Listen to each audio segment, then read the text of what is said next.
تم جس مکے کی بات کر رہے ہو میں وہیں جا رہا ہوں. اور ایک جملہ جو اس میں پہلا والا تھا کہ ایمان کا عزم، اس کے بارے میں ہم بات کرتے ہیں.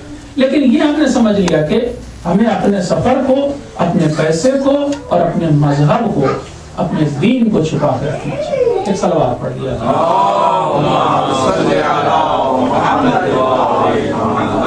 اگلی چیز ہے امام کا عزم و ارادہ. زبردست عزم تھا. کتنی جگہ پر بھی ڈاکٹر صاحب بیٹھے ہیں، سائیکالوجی کا ایک مسئلہ میں پیش کروں، میں نے پڑھا تھا کتاب میں، وہ مسئلہ پیش کرتا ہوں آپ کے سامنے.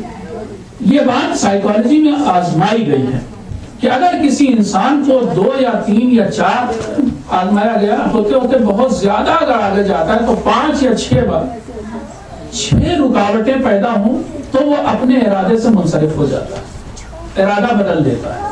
اور مثال اس کی یہ دی جائے، مثلا کوئی صاحب صبح کے وقت اپنے دفتر، اپنے آفس کے لیے نکلے اور آپ 6 آدمی ایسے سیٹ کیجئے کہ آپس میں ساٹھ گانٹھ کر لیں. پہلا آدمی جو ملے ان سے کہے کیا بات ہے آج فلاں دعا کے بعد، کیا بات ہے آج آپ بڑے بیمار لگ رہے، تو وہ نہیں میں بیمار نہیں، ٹھیک ہوں. یہ پہلا آدمی ملا اور وہ کہیں گے کہ نہیں ٹھیک ہوں بالکل. اگلا پھر آپ ایک آدمی اگلے ہی موڑ پر رکھیے اور وہ ملتے ہی یہ کہیں گے کیا بات ہے سلام دعا کے بعد آج بڑا چہرہ بڑا زرد نظر آ رہا ہے، تو وہ کہیں نہیں ہم ٹھیک ہیں. تیسرا آدمی ملے اور وہ پھر یہ کہے کہ کیا بات ہے آج کچھ لڑکھڑا کے چل رہے ہیں. تو آزمایا گیا ہے، پریکٹیکل کیا گیا ہے، آبزرویشن اور ٹیسٹ یہ بتاتا ہے کہ 6 آدمی تک جاتے جاتے وہ انسان لوٹ آئے گا، گھر میں آ کے لیٹ جائے گا کہ آج میں بیمار ہوں. انسان کے ارادے کو بدلنے کے لیے 6 آدمی کافی ہیں. چلیے بڑھا لیتے ہیں تعداد 10 آدمی. آپ آزما کے دیکھ لیجیے گا، کر کے دیکھیے سے کیا ہوتا ہے. 10 آدمی انسان کے ارادے کو بدل سکتے، کتنا زبردست ارادہ کیا ہوا ہو لیکن بدل دے گا. اب امام حسین علیہ السلام کا ذرا ارادہ دیکھیں آپ، اور میں ابھی صرف چند نمونے پیش کر رہا ہوں.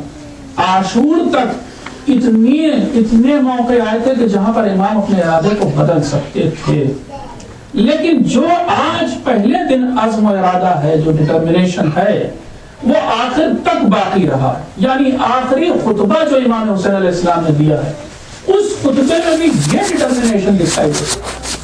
امام فرما رہے ہیں کہ دنیا میں ایک ٹھکانہ نہ رہے، ایک پناہگاہ نہ رہے، تب بھی میں یزید کی بیعت نہیں کروں گا. اور یہ بھی بتا دیں امام، کسی سے جواب ملتا ہے کہ امیر المومنین نے بیعت کی تھی یا نہیں کی. فرمانے کے ٹھکانہ نہ ملے، بیٹا یہ کہہ رہا ہے تو میں کبھی بیعت نہیں کروں گا تب بھی.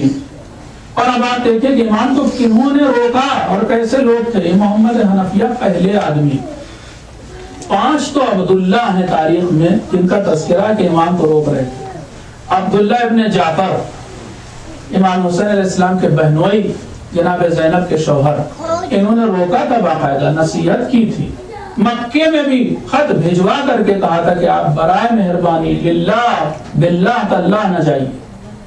جناب عبداللہ ابن جعفر نے روکا، عبداللہ ابن موتی نے روکا، ایک بہت نامور صحابی، نامور شخصیت مدینے کی، انہوں نے بھی روکا. راستے میں ملے تھے، ابھی مدینے سے نکلے ہی تھے امام حسین علیہ السلام، اور فوراً عبداللہ ابن موتی سے ملاقات ہوئی اور وہاں پر انہوں نے روکا کہ نہ جائیے، آپ کیا کر رہے ہیں. یہ اہل عراق کبھی کسی کا ساتھ نہیں دیتے، آپ نے دیکھا نہیں آپ کے والد کے ساتھ کیسے پیش آئے. اگلی شخصیت عبداللہ ابن عباس. عبداللہ ابن عباس کا تذکرہ مدینے میں تو نہیں ملتا، لیکن مکے میں 2 بار آئے ہیں اور تھوڑی دیر تک، اور دونوں بار آ کر کے کہا کہ آقا برائے مہربانی نہ چاہیے. آپ کو معلوم ہے کہ کوفے والے جھوٹے ہیں، وہ بے وفا لوگ ہیں، ان کے خط پر بھروسہ نہ کیجیے. تو 2-3 عبداللہ ابن زبیر، اس نے بھی روکا تھا، حالانکہ اس کے دل میں کچھ اور تھا لیکن اس نے بھی روکا. عبداللہ ابن عمر نے جیسے ہی مدینے سے نکلے تھے، باہر ملاقات ہوئی عبداللہ ابن عمر سے، اور اس نے پوچھا کہ کہاں جا رہے ہیں. جواب دیا کہ میرا قصد مکے کا ہے. کہا ہم نے سنا آپ عراق کا بھی قصد رکھتے ہیں، آپ عراق والوں کے خط پہ نہ جائیے گا. اور امام نے کہا کہ نہیں میں جا رہا ہوں. جب بہت تاکید سے کہا تو اس نے کہا کہ پھر اپنے سینے پر سے اپنا پیرہن، اپنا کرتا ہٹا دیجیے، تو کیونکہ اسی جگہ کا رسول بوسہ لیتے تھے. یعنی میں آخری بار بول رہا ہوں، اب یہ بوسہ نہیں لے پاؤں گا. اور اس نے بوسہ لیا امام حسین علیہ السلام عبداللہ ابن عمر نے. تو 5 تو عبداللہ نے روکا تھا، اس کے بعد محمد حنفیہ نے روکا، اس کے بعد امام حسین علیہ السلام کے ایک اور سوتیلے بھائی عمر اطرف، جیسے انہیں بھی خبر ملی تھی کہ امام مدینے سے جا رہے، فوراً آئے تھے ملنے کے لیے، اور انہوں نے مشورہ بھی دیا تھا بیعت کر لینے کا کہ کہاں آپ کتنے بڑے خطرے کو مول لے رہے ہیں، چھوڑ دیجئے ضد کو اور آپ بیعت کر لیجئے. لیکن امام اس کے کہنے سے بھی، عمر اطرف کے بھی کہنے سے نہیں روکے. اس کے علاوہ جناب ام سلمہ نے آ کر کے کہا تھا کہ اے حسین، میں نے تمہارے نانا سے سنا ہے کہ جب حسین کربلا کی طرف، عراق کی طرف جائیں گے تو پھر لوٹیں گے نہیں، اے حسین نہ جاؤ. اور امام حسین علیہ السلام پہلے تو سنتے رہے، ہاں نانی جان آپ فرماتی ہیں، یہ کہتے رہے. جب جناب ام سلمہ نے گویا اس طریقے سے کہا کہ تم کیا جانو، یہ لفظ نہیں استعمال کیا، لب و لہجے اور اشارے اور کنائے میں کہا کہ تمہارے نانا ایسے کہتے تھے. امام نے فرمایا کہ آپ کیا سمجھتی نانی جان، مجھے نہیں معلوم کہ میں کہاں قتل کیا جاؤں گا. ارے میں دیکھ رہا ہوں، مجھے وہ گھڑی معلوم ہے، مجھے وہ جگہ معلوم ہے کہ جہاں میں قتل کیا جاؤں. لیکن جناب ام سلمہ کے کہنے سے بھی نہیں رکے. ہاشمیات کا لفظ تاریخ نے استعمال کیا کہ ہاشمی تمام عورتیں جمع ہو گئی تھی گھر پہ، اس میں امام کی پٹیاں بھی تھی اور امام کو روک رہی تھی، امام نہیں روکے. اس کے علاوہ راستے میں کل میں نے تذکرہ کیا تھا، کبھی فرزدق ملے، بتایا کہ خبر اچھی نہیں ہے کوفے کی، کبھی بشر بن غالب ملے، بتایا کوفے کی خبر اچھی نہیں، کبھی ترما ملے، سب نے کوفے کے لیے بتایا کہ حالات بہت پرآشوب ہیں، لیکن امام نہیں روکے. اور بڑھئیے آپ آگے، ہر کا لشکر ملا ہے تو ہر نے بھی کیا کہا ہے، ڈرایا ہے موت سے، کہ جس پر پلٹ کے امام نے کہا تھا کہ مجھے موت سے ڈراتے ہو. تب بھی امام نے ارادہ نہیں بدلا، راستہ بدلنے کے لیے تب تیار ہوتے کہ جانا مجھے وہیں ہے، لیکن ہاں تم اتنا انتظار میں تمہارے لیے کر سکتا ہوں کہ تمہارے خط کا جواب آ جائے ابن زیاد سے. امان نامہ بھیجا، جناب عبداللہ ابن جعفر نے جا کر کے مکے کے حاکم سے، گورنر سے مل کر کے امام حسین علیہ السلام کے لیے ایک امان نامہ حاصل کیا کہ امام حسین علیہ السلام کو ہم امان دلوا دیتے ہیں. اور وہ امان نامہ پہنچوایا. امام حسین علیہ السلام نے اس امان نامے کا جواب دیا گورنر کو، لیکن رکے نہیں، کہا کہ سب سے اچھی امان اللہ کی امان ہے. رکے نہیں. کیا ڈٹرمنیشن تھا. میں یہی کہہ رہا ہوں کہ اگر کوئی ہوتا اور اتنی تمام باتوں، بھئی یہ سب لوگ تجربے کار تھے جتنے عبداللہ ابن مثلا عباس، عبداللہ ابن جعفر، امام حسین علیہ السلام سے عمر میں بہت بڑے تھے. جناب ابن جعفر بہت بڑے تھے تو ان کے کہنے سے رک جاتے. جناب ام سلمہ، یہ سب لوگ تجربے کار، جانکار، سوجھ بوجھ رکھنے والے لوگ، حالات پر کی نفس پر ہاتھ رکھے ہوئے لوگ، لیکن پھر بھی امام حسین علیہ السلام ہر ایک سے کہتے تھے کہ تمہیں اللہ جزائے خیر دے، تم نے بہت اچھا مشورہ دیا، مگر ساتھ ہی ساتھ یہ بھی کہہ دیتے تھے کہ میں جا کے رہوں گا. البتہ ہر ایک سے جواب تھوڑا سا مختلف دیا. کبھی یہ کہا کسی سے کہ مجھے نانا نے خبر دی تھی کہ تم فلاں فلاں جگہ قتل کیے جاؤ گے، اس لیے مجھے جانا ہے بس. کبھی کسی سے کہا کہ میں نے رات میں خواب میں دیکھا کہ نانا تشریف لائے. جناب محمد حنفیہ اور جناب عبداللہ ابن جعفر کو یہی کہہ کے خاموش کیا تھا کہ میں نے خواب میں دیکھا ہے کہ نانا تشریف لائے. اور وہ کہہ رہے ہیں کہ حسین پوچھ کرو اور تمہاری جگہ کوئی اور ہے. کبھی کسی سے کہا کہ نہیں، مجھے کوفے والوں نے اتنے خط لکھ دیے کہ میرے اوپر اتمام حجت ہو گیا، مجھے جانا ہے. اور یہ جواب عبداللہ ابن عباس کو دیا تھا کہ یہ خط ہیں، اتنے خط آ چکے ہیں، مکے نے کہا تھا ان سے، اب مجھے جانا ہے. کبھی کسی سے کہا کہ یہ سب کچھ نہیں، میں استخارہ کروں گا، جو بھی آئے گا اس پر عمل کروں. حتیٰ یہ کہ جواب بھی آ کر پوچھا جناب ابن عباس نے کہ استخارہ کیا تو کیا جواب آیا، کہ اللہ یہی چاہتا کہ میں وہاں جاؤں. اس طرح کے مختلف جواب دیے.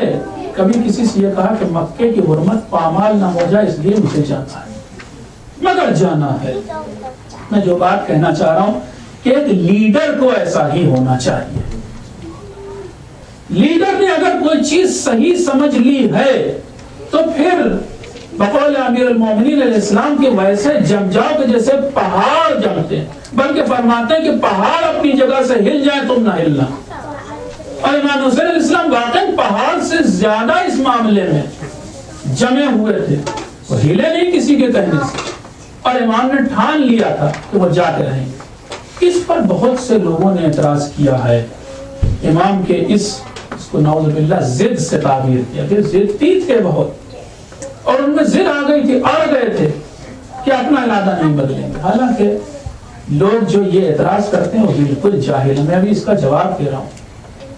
آپ بتائیے مجھ سے، جواب دیجیے گا آپ بھی پہلے میرے. جو آدمی یہ اعتراض کرتا ہے کہ امام کو ضد تھی، اکثر یہ اہل سنت حضرات ابھی اپنے جتنے مقالے و مضمون میگزینز میں چھپ رہے ہیں یا کتابیں چھپ رہی ہیں، اس میں یہ بات بہت زور شور سے کہی جا رہی ہے، نئی چیز آئی ان کی طرف سے، کہ وہ جو ہے بہت ضدی مزاج کے تھے، قرار گئے تھے اس لیے وہ گئے.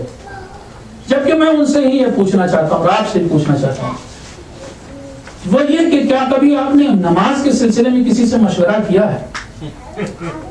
اگر آپ سے کوئی یہ کہے کہ 5 آدمی آ جائیں، 6 آدمی آ جائیں، 10 آدمی آ جائیں، 15 آدمی آ جائیں کہ آج ظہر کی نماز نہ پڑھو، تو آپ مان جائیں گے؟ نہیں. یہ نماز ایسی چیز نہیں کہ جس میں کسی کے کہے سے کام چلتا. حکم خدا میں مشورہ نہیں ہوتا ہے. اگر حسین کو حکم خدا ہو چکا ہے، حکم رسول ہو چکا ہے، تو مشورہ کریں گے محمد حنفیہ سے. ابن عباس مشورہ دیں گے، نصیحت کریں گے ابن زبیر؟ نہیں، بلکہ یہ تو حکم خدا سے ماننا ہی ہے. 100 لوگ آ کے کہیں، 200 کہیں، 2 لاکھ کہیں، 2 کروڑ کہیں، حسین نہیں بدلیں گے اپنا موقع، کیونکہ یہ حکم خدا ہے کہ جس میں مشورہ نہیں کیا جاتا. اور اب سوال یہی ہے کہ واقعی کیا حکم خدا تھا؟ تو بس یہاں پر آ کر کے ہمارے اور اہل سنت کے اصل میں عقائد کا فرق پڑ جاتا ہے. وہ کچھ اور مانتے ہیں اور ہم کچھ اور مانتے ہیں. خلافت اور امامت کا بیسک ڈیفرنس کیا ہے یہ بتائیے مجھے آپ. خلیفہ وہ 4 مانتے ہیں بہرحال، اور ہم 12 امام مانتے ہیں. بیسک ڈیفرنس کیا ہے کہ امام کی ہم نے لفظ کیوں چنی ہے؟ صرف خلیفہ پر اکتفا بھی نہیں ہمیں، یا خلیفہ اگر ہم مانے بھی لفظ سے ہمیں کوئی بیر نہیں، لیکن کانسیپٹ جو ہے نبی کے جانشین ہونے کا، نبی کے بعد ان کے سکسیسر کا، وہ کانسیپٹ ہی ڈیفرنٹ ہے دونوں جگہ. یہاں پر بالکل دنیاوی چیز ہے. خلافت کا مطلب حکومت، خلافت کا مطلب سوشل لیڈرشپ، بس پولیٹیکل لیڈرشپ بس. لیکن یہاں پر امامت کا مطلب الہی نمائندہ ہے، اسپریچول لیڈرشپ ہے، بلکہ اس سے بھی بڑھ کر کے لفظ ڈیوائن ہونا اس کی بڑی چیز ہے. وہ خدائی چیز ہے. یہاں ہمارے اور آپ کے طے کرنے والی بھی چیز نہیں. جب ڈیوائن کوئی چیز ہوتی ہے، قرآن ہم نے طے کر کے اتروایا تھا کہ یہ والی کتاب نہیں، ہمیں گیتا چاہیے، یا بدلا تھا، ہم بدل سکتے ہیں نہیں. جو اللہ کی بھیجی چیز ہے بس ہے، اس میں ہم بدل نہیں سکتے. اللہ کی ڈگری ہے تو ہم بدل نہیں سکتے. ویسے ہی چیز ہے امامت، ڈیوائن چیز ہے، اللہ کا نمائندہ ہے. اور جب اللہ کا نمائندہ ہے تو اللہ ہی اسے بتائے گا کہ کیا کرنا ہے. ہم نہیں بتائیں گے، ہم نہیں طے کریں گے. اور امت نے کیا کیا ہے؟ امت نے پہلے تو خلیفہ کو طے کیا تھا، اور پھر خلیفہ ان کے کہنے پہ چلتا تھا. یہاں امام نہ تو ہم طے کرتے ہیں کہ امام کون ہوگا، نہ امام ہمارے کہے پہ چلتا ہے. پھر وہ امام ہی کیا رہے گا، وہ لیڈر ہی کیا رہے گا جو ہمارے کہے پہ چلنے لگے، یعنی فالوور کے کہنے پہ لیڈر چلے. یہ تو دنیا میں بھی نہیں ہوتا. تو بیسک ڈفرنس یہ ہے. اور اگر آپ سے کوئی اعتراض کرتا ہی ایسا کہ صاحب امام حسین علیہ السلام کیوں گئے جب سب لوگ منع کر رہے تھے. ابھی یہ ذاکر نائک نے بھی اپنی کئی تقریروں میں یہ بات کہی، آپ دیکھیے گا یوٹیوب پہ ویڈیو ہے. اس نے یہی اعتراض کیا ہے کہ امام حسین علیہ السلام کو، یا بہت سے سنی اسپیکر یہی اعتراض کرتے ہیں کہ امام حسین کو بڑے سمجھدار تجربے کار لوگ منع کر رہے ہیں، جو مثلا اہل قبلہ تھے، نباس تھے، وقت کو پہچانتے تھے، حالات کو پہچانتے تھے. امام حسین کو منع کر رہے تھے، نہیں مانے، انہوں نے ضد کر لی تھی. میں پوچھ رہا ہوں کہ امام حسین علیہ السلام کو منع کر رہے تھے، ٹھیک ہے انہوں نے ضد کر لی تھی، نعوذ باللہ استغفر اللہ، اپنے خودکشی کی طرف کوئی بڑھے. لیکن مجھے جواب دیں وہی لوگ کہ انہوں نے قرآن مجید پڑھا یا نہیں پڑھا ہے. بس طے یہ کرنا ہوگا کہ وہ انسان الہی نمائندہ ہے یا نہیں. اگر ہم یہ عقیدہ بنا لیں کہ امام الہی نمائندہ ہوتا ہے تو پرابلم ہی سالو ہو گئی. جو بھی الہی نمائندے ہیں ذرا ان کا تذکرہ قرآن مجید میں کیسے آیا وہ دیکھنا چاہیے. کوئی ہمیں بتائے کہ جس طرح سے آج حسین نکل رہے نا، آج سے کئی ہزار سال پہلے کئی ہزار کیا بہت 2000 سال پہلے 2000 سال پہلے اس کے دن سے موسیٰ بھی نکلے تھے بنی اسرائیل کو لے کر کے. کون سا لاؤ لشکر تھا ان کے پاس, کون سی طاقت تھی, کتنے اسلحے تھے, کتنے ہتھیار تھے, کچھ نہیں تھا. اللہ کا حکم تھا کہ بس آج رات موسیٰ بنی اسرائیل کو لے کے نکل جاؤ. موسیٰ کو پتا تھا آگے کیا ہے, منزل بھی نہیں پتا, کدھر جانا یہ بھی نہیں پتا. لیکن موسیٰ نے, اگر دیکھا جائے اپنی منطق سے, لاجک سے آپ سالو کرنا چاہیں تو موسیٰ کے سفر کو نہیں سالو کر پائیں. ان سے پوچھئے کیوں نکلے تھے جو اہل سنت اعتراض کرتے امام حسین کہ موسیٰ کیوں نکلے بنی اسرائیل کو لے کر, تو جواب یہ دیں کہ حکم خدا تھا. اچھا یہ بتائیے تو موسیٰ تو نبی تھے. جناب موسیٰ کی ماں نے اپنے بچے کو صندوق میں رکھ کر پانی کے حوالے کیوں کیا, دریا میں کیوں ڈال دیا؟ دنیا میں ہمیشہ اس کا الٹا ہوتا ہے, کوئی پانی میں ہوتا ہے, دریا میں ہوتا ہے تو اسے نکالا جاتا ہے, نجات دی جاتی, بچایا جاتا ہے. یا الٹا کر رہی ہے ماں, اپنے بچے کو اٹھا کر پانی میں ڈالے دے رہی ہے, غرق ہو جائے گا, ڈوب جائے گا. لیکن ماں سے پوچھئے تم نے کام کیوں کیا, تو ماں سے کیا پوچھیں, قرآن سے پوچھئے. قرآن کہے گا کہ ہم نے, اللہ تعالیٰ فرما رہا, ہم نے مادر موسیٰ کو وحی کی تھی, حکم کیا تھا کہ تم ڈالو اس بچے کو پانی میں. تو خدائی جو وحی ہوتی ہے, اشارہ ہوتا ہے, اس میں پھر کسی کا مشورہ نہیں چلتا ہے. جناب موسیٰ کی ماں نے اپنے بچے کو ایک صندوق میں رکھ کے پانی میں ڈال دیا. دنیا اس کا الٹا کرتی ہے, لیکن انہوں نے کچھ اور کیا, صرف اس لیے کہ اللہ کا حکم تھا. اور آگے بڑھیے, جناب خضر کا مسئلہ ذرا لاجک سے حل کر کے دکھائیے کہ موسیٰ نہیں کر پائے, آپ کیا کریں گے؟ جناب موسیٰ ساتھ ہیں, خضر ہیں, اور بچے کو قتل کر دیا. موسیٰ کہہ رہے ہیں کیوں ایک بے گناہ کو قتل کر دیا, کیوں قتل کیا؟ لاجک سے حل کر کے دکھائے دنیا. لیکن وہاں پر خضر نے آخر میں جا کے کیا کہا, اللہ کے حکم سے قتل کیا. کشتی میں سوراخ کر دیا خضر نے, کیوں کر دیا؟ کوئی لاجک سے طے کر دیتا. وہاں پر موسیٰ بھی نہیں حل کر پائے تھے اس سوال کو, جب تک کہ خضر نے نہیں بتایا. گرتی ہوئی دیوار کو پھر سے کھڑا کر دیا, مرمت کر دی, جوڑ دیا کہ دیوار گرنے نہ پائے. موسیٰ کہنے لگے اس گاؤں کے لوگوں نے کھانا تک تو ہمیں دیا نہیں, آپ ان کے لیے مزدوری کر رہے ہیں. جواب دیا تم نہیں سمجھو گے موسیٰ, یعنی اولو العزم پیغمبر نہ سمجھا, الہی نمائندے کے اقدام کو ذاکر نائک سمجھنے چلے. سمجھ نہیں سکتے ہم, بہت سی جگہوں پر لاجک نہیں کام کرتی. جناب ابراہیم نار نمرودی میں کیوں کود گئے؟ لاجک لگا کے دکھائے دنیا. کیا ابراہیم خودکشی کر رہے تھے؟ خودکشی کا رول تو اپلائی ہو جائے گا فقہی اعتبار سے. ابراہیم نے تو خودکشی کی, وہ تو بچا لیا اللہ میاں نے بعد میں. لیکن پہلا جو کام تھا, بعد میں کیا ہونے والا وہ تو ابراہیم یا اللہ کو معلوم تھا. ابراہیم کو عام انسان سمجھ کے آپ دیکھیں, اگر خدائی نمائندہ نہ مانے تو ابراہیم کا یہ عمل کیا تھا, خودکشی تھی, اپنے کو ہلاکت میں ڈال رہے تھے. لیکن یہ خودکشی نہیں تھی. ابراہیم کو حکم تھا کہ تم اس آگ میں کود جاؤ, یہ خطر کود پڑا آتش نمرود میں عشق. عقل ہے محو تماشا لب بام. سوال پڑھ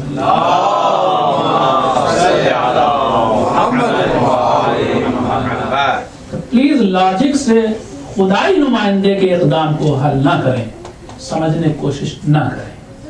اگر لاجک سے سمجھنا چاہا, میں واقعا کہہ رہا ہوں کہ پھر کربلا نہیں سمجھ میں آئے گی. ہاں ایک لاجک لگا دیں اگر آپ پہلے, تو ساری کربلا سمجھ میں آ جائے گی. اور وہ لاجک یہ ہے کہ اللہ ہمیشہ ایک خدائی نمائندے کو اس دنیا میں رکھتا ہے. لولا الحجت لصاحت الارض باہلھا, اگر حجت خدا نہ ہو اس دنیا میں تو یہ دنیا ہی مٹ جائے گی. جب یہاں پر سمجھتے سمجھتے آپ پہنچ جائیں گے تو یہ ساری لاجک سے ساری بات حل ہو جائے گی. جب حسین کے در پہ آ جائیں گے اور یہ مان لیں گے کہ یہ ولی یہ خدا ہے, یہ ولایت تکوینی کے مالک ہیں. ولایت تکوینی تو ایک موضوع ہے. جب آپ یہ مان لیں گے خدائی نمائندے ہیں تو پھر سارا مسئلہ حل ہو جائے گا. پھر آپ یہ سمجھ میں آئے گا کہ ان کو کوئی اشارہ ملا, ہم نہیں جانتے. اور ایسا ہماری دنیا میں بھی ہوتا ہے, بہت سارے اشارے دوسروں کو ملتے ہیں, ہم نہیں سمجھتے تو ہم کہتے ہیں بیوقوفی کر رہے ہیں. ارے اسٹاک مارکیٹ میں اگر ذرا سی خبر کہیں سے لیک ہوئی ہے تو جو لوگ چالاک ہیں انہوں نے تو خرید لیا, آپ کو اشارہ نہیں ملا, آپ نہیں خرید پائے. لاجک کام کر گئی آپ کی ساری, نہیں وہاں خبر لیک ہونے سے سارا کام ہوا ہے. اس کی بھی لاجک نہیں کام کر رہی، اس کا بھی ریزن نہیں کام کر رہا، لیکن اسے اشارہ مل گیا کہیں سے لیک ہوئی ہے خبر، بس ایسے ہی سمجھے کہ ایک اشارہ ملتا ہے جس سے خدائی نمائندہ کوئی کام کرتا، اور پھر دوسرے لوگ یہ سمجھ جاتے ہیں اگر کہ یہ خدائی حکم ہے تو مسئلہ حل ہو جاتا ہے، لیکن اگر یہ دوسرے سمجھ بیٹھے کہ جیسے ہم ہیں، ہم سے بدترین خلیفہ ہے، تو پھر معاملہ ہی خراب ہو جائے۔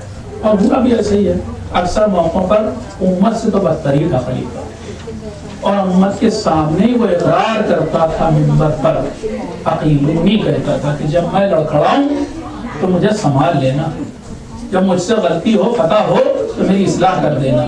یہ سلونی کا جواب تھا عقیلونی۔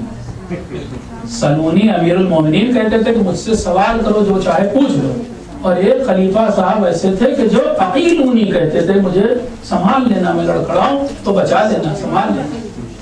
تو اب اگر یہ بیسک کنسپٹ کا فرق ہے، اور پھر اکثر اعتراض یہ کیا جاتا ہے کہ امام حسین علیہ السلام نے نعوذ باللہ ولی امر کے خلاف بغاوت کی۔ ولی امر کون؟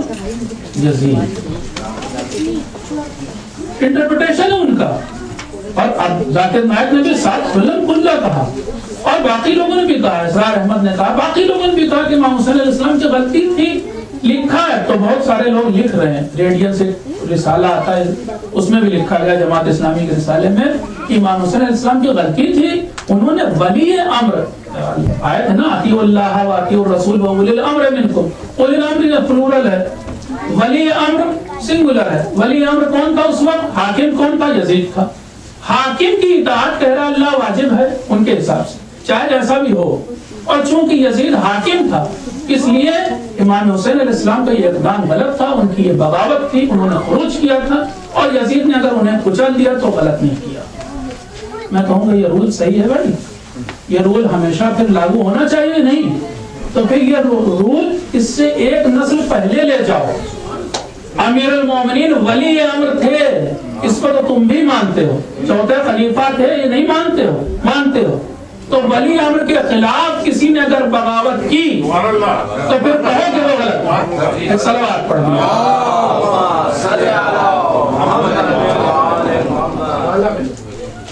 تو بہرحال اب لاجک سے یہ ساری چیزیں، یہ جو سمجھنا چاہ رہے ہیں ہم لوگ، یہ نہیں سمجھ میں آنے والی ہیں۔ اور یہ بھی میں اس کا مطلب یہ نہیں کہ اسلام ریشنل مذہب نہیں، ریشنل ہے، میں کہہ رہا ہوں بعض چیزوں میں تعبد نہیں، بحث ہے کہاں تک اندر جائیں گے، لیکن کچھ چیزیں ایسی ہوتی ہیں کہ جہاں پر ہم آ کر کے اس کو قبول کرتے ہیں کسی اور بنا پہ۔ وہ بتائے دے رہا ہوں آپ کو، جب ہم نے کسی انسان کو عادل مان لیا، جب کسی انسان کو عالم مان لیا، جب کسی انسان کو ہم نے معصوم مان لیا، اب یہ غلطی نہیں کرتا، آزما کے بھی دیکھ لیا، 40 سال تک رسول کو امت نے آزمایا تھا، قوم نے آزمایا کہ کبھی انہوں نے خیانت نہیں کی، کبھی انہوں نے جھوٹ نہیں بولا، کبھی کوئی بدکاری نہیں کی، کوئی برے کام میں نہیں شامل ہوئے، تو جب آزما لیا، جب ان پر قسمت کی مہر لگی ہوئی دیکھ لی، تو اب یہ رسول، وہی رسول نے پوچھا یہ تھا کہ اگر میں کہوں کہ اس پہاڑ کے پیچھے ایک لشکر ہے تو مانو گے؟ حالانکہ تھا نہیں۔ بات یہ ہے، یہ بہت بڑا میسج ہے، تعبد کی بحث سمجھا دی رسول نے پوری، کہ جب تم نے مجھے معصوم مان لیا، جب تم نے مجھے سچا مان لیا، جب تم نے مجھے امین مان لیا، تو اب میں جو کہوں گا تب ماننا۔ اب پھر آگے یہ نہ کہنا کہ یہ کیوں کہہ رہے ہیں، یہ کیوں کہہ رہے ہیں۔ ایک چیز پر آ گئے جب کہ میں سچا ہوں، میں جھوٹ نہیں بولتا ہوں، تو اب تمہیں یہ بھی ماننا ہوگا کہ میں جب کہوں گا کہ انا رسول اللہ، تب کو بھی ماننا ہوگا، اور جب میں کہوں گا 5 وقت نماز پڑھو تو وہ بھی ماننا پڑے گا، اور جب میں کہوں گا زکات نکالو تو وہ بھی ماننا پڑے گا، جب میں کہوں گا حج کرو تو وہ بھی کرنا پڑے گا، جب میں کہوں گا 30 روزے رکھو تو وہ بھی کرنا پڑے گا۔ حالانکہ رسول شروع کہاں سے ہوئے تھے؟ قولوا لا الہ الا اللہ تفلحوا، لا الہ الا اللہ کہو اور نجات پا جاؤ۔ 1 منٹ میں کہہ دیتا آدمی نجات پا جاتا نہیں، یہ لا الہ الا اللہ کہا تم نے اور گویا مجھے سچا مانا، اور سچا مانا تو اب جو آگے کہہ رہا ہے وہ سب ماننا پڑے گا۔ اس صلوات پڑھ لیا۔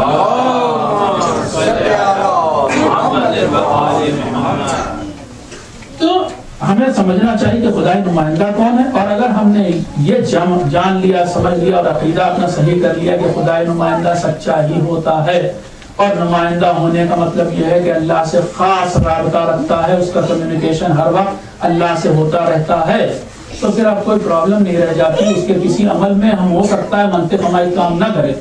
میں سامنے کی مثال آپ کو دے رہا ہوں، یہ بتائیے کہ آپ رات بھر آرام کر کے صبح اٹھتے ہیں، فریش ہوتے ہیں یا نہیں ہوتے؟ اس وقت اللہ میاں کو 8 رکعت نماز رکھنی چاہیے۔ جب فریش ہیں، سو کر کے اٹھے ہیں، تکان ساری دور ہو گئی ہے، 8 رکعت نماز ہونی چاہیے تھی، سمجھ میں بھی آ رہی بات؟ لیکن اس وقت پڑھوا رہے ہیں 2 رکعت، اور جب دوپہر کا وقت ہے، جب ہم تھک بھی گئے ہیں، کاموں میں مصروف ہیں، تو کہہ رہے ہیں 8 رکعت پڑھو۔ ہے نا عجیب سی بات؟ لیکن یہی کہ یہ باتیں دماغ سے عقل سے نہیں سمجھنے والی۔ بعض لوگ چاند کے مسئلے میں ساری عقل لگا دیتے ہیں، وہ بھی عقل سے نہیں حل ہونے والا مسئلہ ہے۔ بہت ساری چیزیں ہیں کہ جو عقل یہاں پر کام نہیں کرتی ہے۔ صلوات پڑھیں۔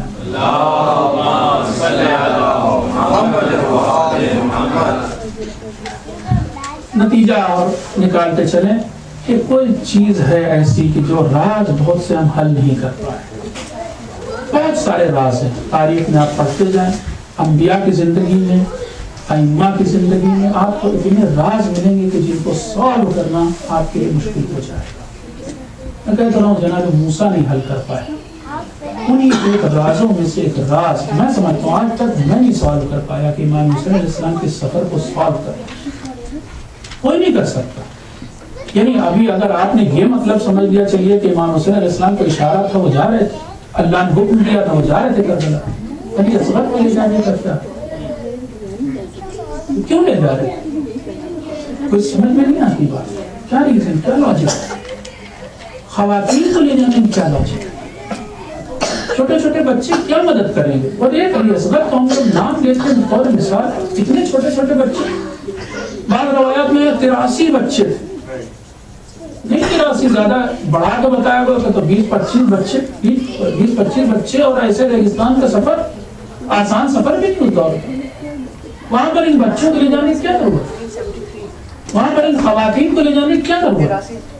نہیں سمجھ میں آئے گی بات، عقل نہیں کام کرے گی۔ اور بہت سے میں سے بچے جن کو معلوم تھا کہ یہ گھوڑوں کی ٹاپوں کے نیچے دب کے عصر عاشور ختم ہو جائیں گے، ان کو نہ لے جاتے کم سے کم۔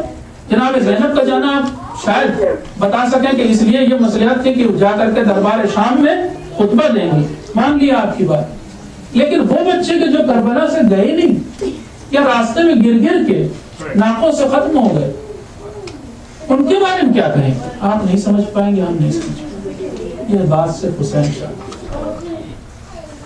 اس لیے کربلا کو ہم عقل سے نہ سمجھیں، عقل لگائیں گے آپ تو حور کو بھی نہیں سمجھیں، عقل نہیں ساتھ دیتے۔ 1000 کا لشکر لے کے آیا ہے، کمانڈر ہے، اگر یہ یہاں سے لوٹ کے جائے گا تو اسے بہت سارے انعامات ملیں گے، نہ صرف انعامات، اس کی ترقی ہو سکتی، نہ معلوم کسی صوبے کا گورنر بنایا جا سکتا۔ عقل کام کر رہی کہ وہ ایک ذرا سی بات پر اپنے فیصلے کو بدل دے، اور تھوڑا بڑا فیصلہ نہیں ہے، پورا لشکر بدلا جا رہا ہے۔ کبھی کسی آرمی میں ایسا ہوتے دیکھا ہے آپ نے کہ اس آرمی کا آدمی اس آرمی میں چلا گیا ہو، وہ بھی محاذ پر پہنچ کر وہ بھی جنگ شروع ہونے والی، اسی کو تو ابھی آرڈر دینا، یہ کمانڈر ہے، لیکن اسی کمانڈر نے ساتھ چھوڑ دیا۔ عجیب ہے واقعہ کربلا، آپ نہیں سمجھیں گے، ہم نہیں سمجھیں گے۔ یہی تو بات ہے کہ صبح عاشور اور نے بس ایک بات پوچھی، اپنے فوج کے ایک سپاہی سے پوچھا، یہ بتا تم نے آج اپنے گھوڑے کو پانی پلایا؟ کہتا ہے کہ ہاں پلانے ہی جا رہا ہوں، گھوڑے کی لگام پکڑے ہوئے تھا، پانی پلانے جا رہا۔ اور نے یہ سنا، اور اب روایت کی لفظیں ہیں کہ وہ کانپنے لگا، اور یہ سب ایسے بھی کہا کہ واقعاً کانپ رہا، واقعاً کانپ رہا۔ کسی اور سپاہی نے پوچھا کہ کیا جنگ سے ڈر گئے؟ تو جنگ سے نہیں ڈرتا، تمہیں معلوم ہے کہ میں کتنا شجاع انسان۔ اب وہ خود ہی کہہ رہا ہے کہ اگر عرب میں پوچھا جاتا پورے عرب میں سب سے شجاع انسان کون ہے تو ہر میں تیرا نام لیتا۔ تو ڈر رہا ہے ابھی جنگ شروع ہونے سے پہلے، اور ابھی ہر تھوڑی دیر پہلے پسر سعد سے پوچھ چکا ہے، یہ پسر سعد کیا جنگ ہوگی آج؟ یعنی اس کا مطلب حر کو بھی یقین نہیں تھا جنگ ہونے. اس طرح ساتھ کا جواب عجیب تھا. نہ صرف جنگ ہوگی، سر اور ہاتھ کٹ کٹ کے گرے. حر نے وہ جواب سنا ہوا ہے، حر نے اس انسان کا جواب سنا ہوا ہے کہ جو یہ کہہ رہا ہے کہ میں گھوڑے کو پانی پلانے جا رہا ہوں. کانپنے لگا. ابھی الکش کی آواز نہیں آئی ہے کانوں میں. اب ذرا غور سے سنا تو سن رہا ہے کہ کچھ بچے بھی ہیں کہ جو ہائے پیاس کریں. اب نہیں برداشت ہوا. اب لشکر بدلنے کا فیصلہ کر لیا. بیٹے سے کہا میرا ذرا ہاتھ باندھو. بیٹے نے دونوں ہاتھ باندھے. ابھی کوئی نہیں سمجھ پا رہا یہ کیا ہو رہا ہے. کہا میرے آنکھوں پہ پٹی بھی باندھو. جب حر کی اس کیفیت کو دیکھتا ہوں تو میرا دل چاہتا ہے کہ میں بھی ایسے ہی ہو جاؤں اور اپنے امام کے سامنے ایسے ہی جاؤں. اپنے زمانے کے امام سے بھی ہم بھی نظر نہیں ملا پائے. یہ حر تم نے سلیقہ دے دیا کہ ہمیں کس طرح سے ملاقات کرنی چاہیے. ہاتھ بندھوائے، آنکھوں پہ پٹی بندھوائے. کہا بیٹے اب ذرا مجھے کھینچ کے لے چلے. بیٹا بھی ساتھ ہے، غلام بھی چلا حر کا ساتھ. اور اب یہ تینوں جا رہے ہیں امام کی خدمت. پہنچا ہے تو حسین کو کیا کرنا چاہیے؟ حسین کو پڑھ کر کے استقبال ہی کرنا چاہیے ایسے موقع پر کہ جب ایک بے کس انسان کے پاس کوئی مددگار نہیں. حسین نے فوراً حکم دیا یہ باز پڑھو، یہ اکبر پڑھو اور اس کا استقبال کرو. اور حر آنے کے بعد حسین سے عجیب جملہ کہتا ہے اے آقا میں ہی گھیر کے لایا تھا. آپ تو جانے کے لیے کہہ رہے مگر آپ کا راستہ میں نہیں روکا. اے آقا یہ خیمے میں نہیں ہٹوائے تھے فرات کے کنارے سے. اے آقا یہ جو صدائیں آ رہی اس کا ذمہ دار ایک کے بعد ایک بڑی روایت کے ایک گناہ کے اقرار کی اس نے. اور آج تمام گناہوں کو اقرار کرنے کے بعد ایک جملہ کہتا ہے کہ آپ کریم ابن کریم ہیں کہ مجھے معاف کر سکتے ہیں. کیا میرے لیے بھی توبہ ہے؟ امام نے اٹھایا قدموں سے سینے سے لگایا. اے حر تمہیں میں نے بھی معاف کیا، میرے خدا نے بھی معاف کیا. اور اب ہاتھ کیسے ہی ہوا فوراً آنکھوں سے پٹی کھلوائی، فوراً ہاتھ کھلوائے اور کہا آپ نے میری توبہ مانی لی ہے تو ایک اجازت دیجیے اس بات کی کہ میں سیدانیوں کے خیمے کے پاس جانا چاہتا ہوں. امام نے اجازت دی. روایت بھی ہے کہ سیدانیوں کے خیمے کے پاس گیا اور سلام کر کے کہتا ہے کہ اگر تم نہیں پہچانتی تو میں پہچانواتا ہوں میں کون ہوں. ارے میں وہی ہوں کہ جو تمہیں یہاں گھیر کے لایا ہوں. میں وہی ہوں جس نے خیمے ہٹوائے تھے. میں وہی ہوں کہ جس نے راستہ روکا تھا. اور میں وہی ہوں کہ جس کی وجہ سے تمہارے بچے آج تڑپ رہے ہیں. ارے اے سیدانیوں، اے آقازادیوں، اگر ہو سکے تو مجھے معاف کر دینا. سیدانیوں نے ابھی معاف کرنا ہی چاہا تھا تو حر نے ایک جملہ اور کہا اور فاطمہ زہرا سے بھی مجھے معافی دلا دینا. ارے سیدانیوں میں کوہرام مچ گیا. حر پلٹا اور اب آ کر کے حسین کی خدمت میں کہتا ہے اے آقا بس اب اجازت دیجیے، میں آپ کا سامنا نہیں کر پاؤں گا. امام نے اجازت دی. بیٹھا چلا اور اب چلتے جا کر کے جنگ کرنی شروع کی. 40 لوگوں کو واصلے جہنم کیا. لیکن لڑتے لڑتے وہ بھی موقع آیا کہ جب حر گھوڑے سے گرا. ارے پہلا شہید نہ، حسین ابھی تھکے نہیں ہیں، ابھی صبح ہے. حسین لگ کے حر کے جنازے پر پہنچے. ابھی حر سانسیں لے رہا تھا. اٹھایا سر اپنے زانوں پہ رکھا لیکن ادھر زانوں پہ رکھا تھا. ایک بار ہچکی لی اور روح پرواز کر گئی. حسین نے اپنی جیب سے رومال نکالا، حر کی پیشانی پہ باندھا اور باندھتے ہوئے جملہ ارشاد فرمایا اے حر تم دنیا میں بھی آزاد ہو، آخرت میں بھی آزاد ہو.